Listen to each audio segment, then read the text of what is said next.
The city gleamed. Neon lights flickered, casting a surreal glow over the streets.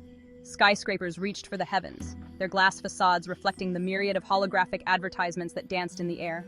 It was a city that never slept, a testament to human ingenuity and technological prowess. A testament to technological prowess. Every corner of the city was a marvel of modern engineering, from the automated public transport systems to the self-sustaining energy grids.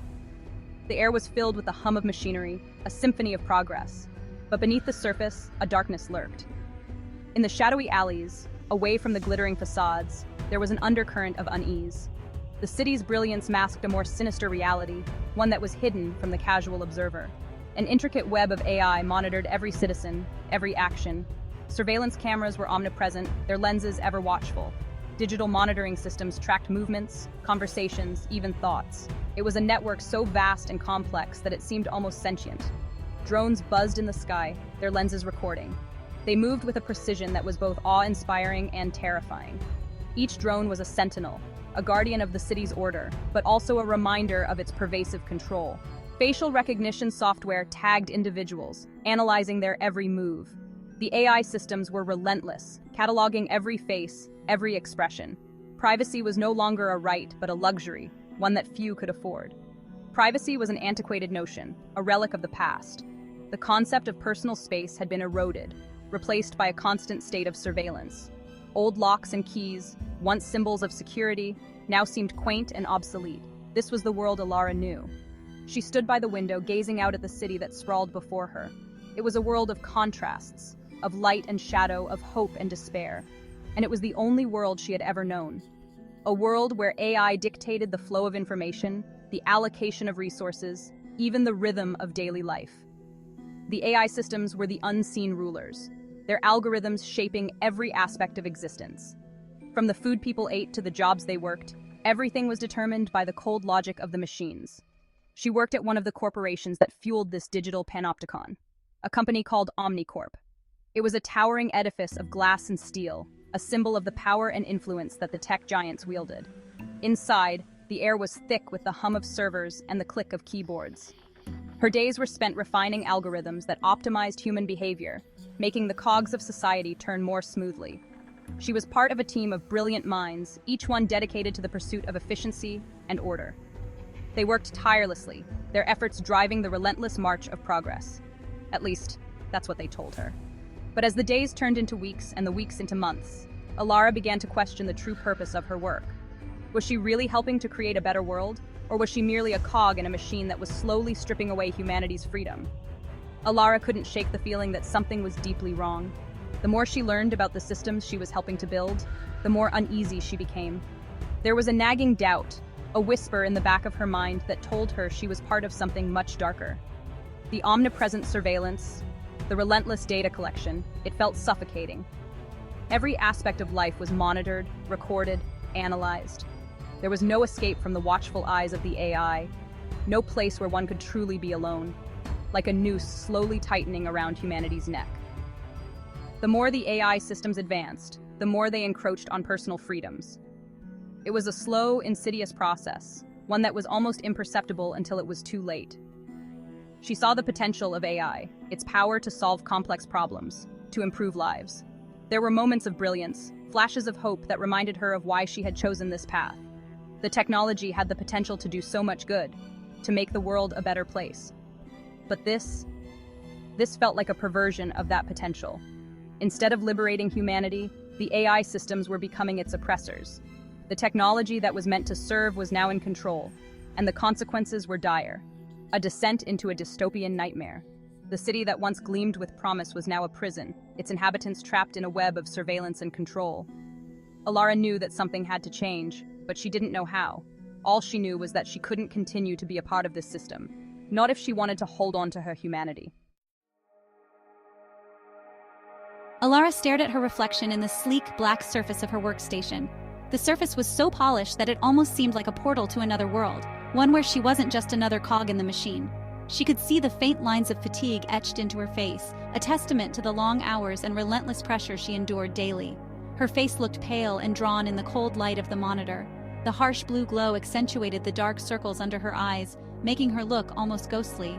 She couldn't remember the last time she had a good night's sleep, The constant deadlines, the never-ending stream of tasks, it all seemed to blur together into one exhausting continuum. She felt trapped, complicit in a system that felt increasingly oppressive. Every keystroke, every line of code she wrote seemed to tighten the chains around her. It was as if she was building her own prison, one algorithm at a time. The office, with its sleek, modern design, felt more like a gilded cage than a place of innovation. The lines of code she wrote, the algorithms she refined, they were all part of a vast machine that was stripping away human autonomy. Each piece of code was a small cog in a much larger mechanism, one that was designed to monitor, control, and predict human behavior. The more she worked, the more she felt like she was losing a part of herself.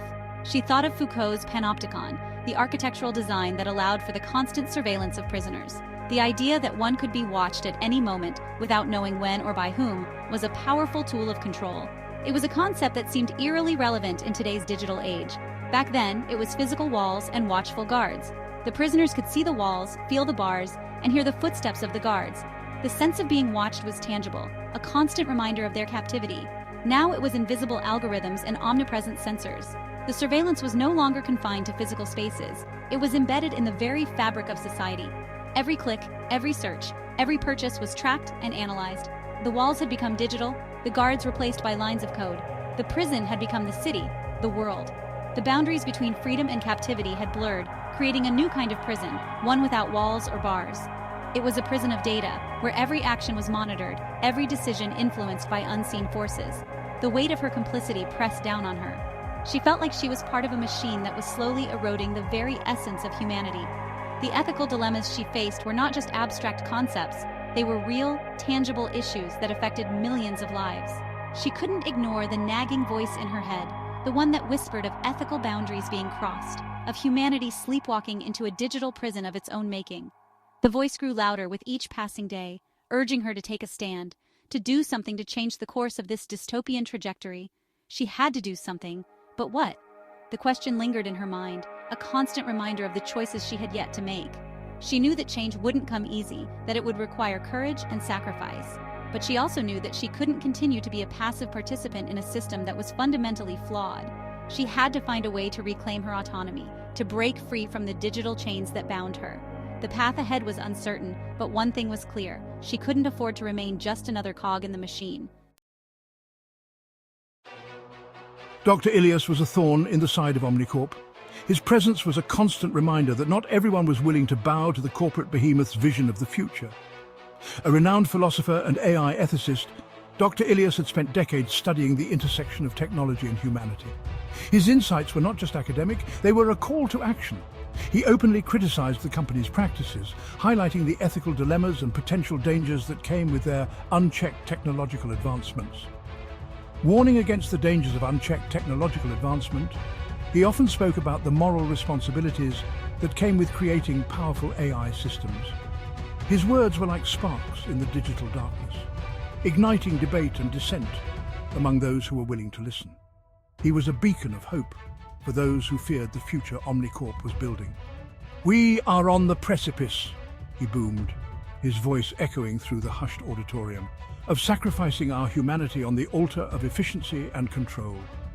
His speeches were not just about the dangers, they were also about the potential. AI has the potential to empower us, he would say, to connect us, to solve our greatest challenges. He believed that AI could be a force for good, a tool to enhance human capabilities and address global issues like climate change, poverty, and disease. But in the wrong hands, it becomes a tool of oppression, a means of subjugating the individual to the will of the few.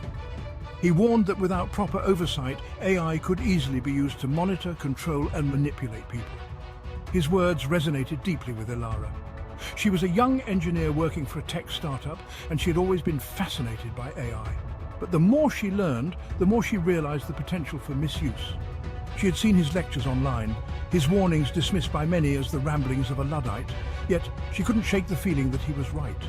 But to her, they rang with an uncomfortable truth. She had seen firsthand how technology could be used to invade privacy, manipulate opinions, and even control behavior. She knew she had to reach out to him, to find a way to use her skills for good, to fight back against the encroaching darkness. Ilara felt a sense of urgency, a need to act before it was too late. She drafted an email to Dr. Ilias, explaining her concerns and her desire to help. She knew it was a long shot, but she had to try. Days passed, and she checked her inbox obsessively. Just when she was about to give up hope, a reply came. Dr. Ilias was interested in meeting her. They met in a small cafe, away from the prying eyes of Omnicorp's surveillance. Dr. Ilias was even more impressive in person, his passion and intelligence palpable. They discussed the potential for AI to be a force for good and the steps they could take to ensure it was used ethically. Ilara felt a renewed sense of purpose. She threw herself into her work, determined to make a difference. She knew it wouldn't be easy, but with Dr. Ilias's guidance, she felt they had a fighting chance. They began to gather a small group of like-minded individuals, each bringing their own skills and perspectives to the table. Together they formed a coalition dedicated to ethical AI. Their goal was to create a future where technology served humanity, not the other way around. It was a daunting task, but they were committed to making it a reality. Ilara felt a sense of hope she hadn't felt in a long time. She knew the road ahead would be challenging, but for the first time, she felt like she was on the right path. Together, they would fight for a future where technology was a tool for empowerment, not oppression. And in that fight, they found their own humanity.